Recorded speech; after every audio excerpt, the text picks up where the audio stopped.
आसमान में हो रहा है हवाई जहाजों का खतरनाक ट्रैफिक जैम। तकरीबन हर रोज ही शहरों में एयरपोर्ट बनने या नए रूट पर उड़ान शुरू होने की खबरें आ रही हैं, पर आसमान में बढ़ती ये सुविधाएं कार्बन उत्सर्जन का स्तर बढ़ा रही हैं।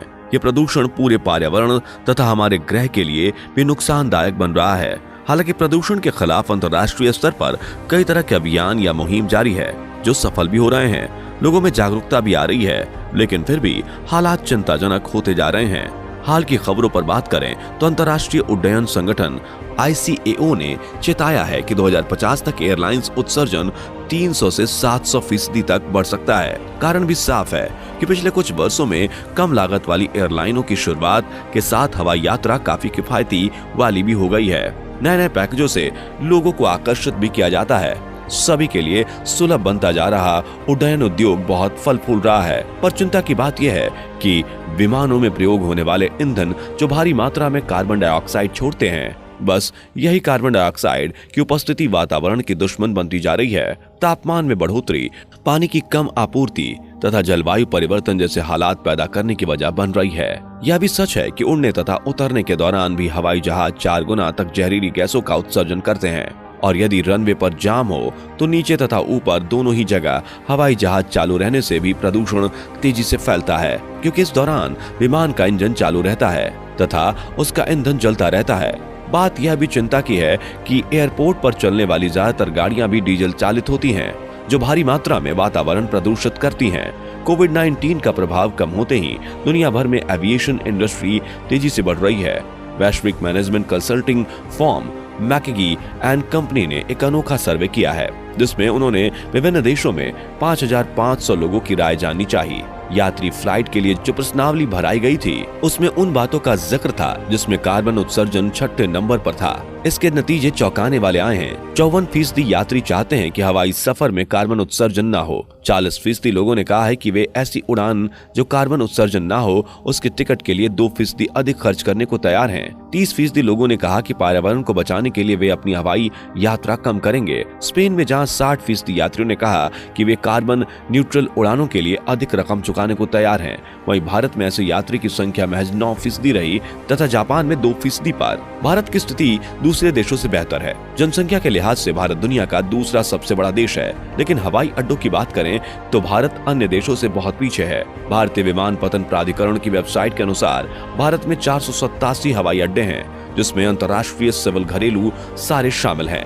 दुनिया की बात करें तो सबसे ज्यादा एयरपोर्ट कहाँ है, तो वो देश अमेरिका है, जहां 13,513 एयरपोर्ट हैं। ब्राजील दूसरे स्थान पर है, जहां 4,000 से ऊपर। तीसरे स्थान पर मैक्सिको है, जहां 1,700 से ऊपर एयरपोर्ट हैं। कई देशों में किए जा रहे उपाय। अब सवाल लाजमी है कि एयरलाइंस द्वारा उत्सर्जित कार्बन डाइऑक्साइड को कम कैसे किया जाए। कि क्या व्यक्ति हवाई यात्रा न करे? बात 2020 की करें तो दिल्ली का इंदिरा गांधी अंतर्राष्ट्रीय हवाई अड्डा, जो देश का सबसे बड़ा एयरपोर्ट है, अकेले ही रोज तकरीबन 700 यात्री और 500 कार्गो विमान का आवागमन होता है। इसके बाद दूसरे नंबर पर मुंबई का छत्रपति शिवाजी हवाई अड्डा आता है। हालांकि कई देशों ने ग्रीन फ्यूल या इलेक्ट्रिक विमानों की तकनीक पर काम शुरू किया है। हवाई यात्राओं से होने वाले प्रदूषण पर केंद्रीय प्रदूषण नियंत्रण बोर्ड ने कुछ मानक भी तय किए हैं। बात करें स्वीडन की तो स्वीडिश एविएशन इंडस्ट्री ने 2030 तक फॉसिल फ्यूल मुक्त डोमेस्टिक उड़ानों का रोड मैप तैयार किया है। इसके लिए जेट फ्यूल को सस्टेनेबल फ्यूल, इलेक्ट्रिक या हाइड्रोजन जैसे विकल्प देखे गए हैं। वहीं यूरोपियन यूनियन फ्यूल के लिए टैक्स छूट को बंद कर रही है। ब्रिटेन 2050 तक हाइब्रिड, इलेक्ट्रिक, डोमेस्टिक एयरक्राफ्ट सहित नई एयरक्राफ्ट टेक्नोलॉजी के विकास की तरफ बढ़ने को अग्रसर है। ऑस्ट्रेलिया के फोकस फिक्स्ड विंग एयरक्राफ्ट की बजाय करियर एयरक्राफ्ट या ड्रोन और शहरी हवाई वाहनों पर अधिक है। अमेरिका ने 2020 में दुनिया के सबसे बड़े इलेक्ट्रिक प्लेन का सफल उड़ान भरने में सफलता प्राप्त की है। यहीं के यूनाइटेड एयरलाइंस ने 2 दिसंबर 2021 को एविएशन के इतिहास में पहली बार 100% सस्टेनेबल फ्यूल का इस्तेमाल किया, जो यात्रियों से भरा था। चीन ने 2015 में दुनिया का 5वां इलेक्ट्रिक प्लेन बनाया था। छोटे से इस प्लेन का इस्तेमाल उस वक्त आपदा और बचाव कार्य के लिए किया जाता था। रिसर्चर्स का कहना है कि 2020 में कोरोना वायरस की वजह से लगे लॉकडाउन के चलते कार्बन उत्सर्जन में 2.4 अरब मीट्रिक टन की कमी आई थी। ज्यादातर लोग अपने घरों में ही थे और उन्होंने इस दौरान कार या विमान से यात्राएं बहुत कम की। हालांकि लॉकडाउन जलवायु परिवर्तन से निपटने का तरीका तो हो नहीं सकता। यह राहत अस्थायी थी। जलवायु परिवर्तन का असर कम करने के लिए साधनों को रोकने के बजाय कम कार्बन उत्सर्जन वाली ऊर्जा की तरफ जाना ही एकमात्र उपाय है। बर्लिन की एक कंपनी बाइबर विरटशॉफ्ट ने अपने कर्मचारियों के लिए एक ऐसी पॉलिसी निकाली थी कि यदि वे 1 साल तक एक भी हवाई यात्रा नहीं करते हैं तो उन्हें सालाना छुट्टियों में अच्छी खासी बढ़ोतरी मिलेगी और कई गिफ्ट भी।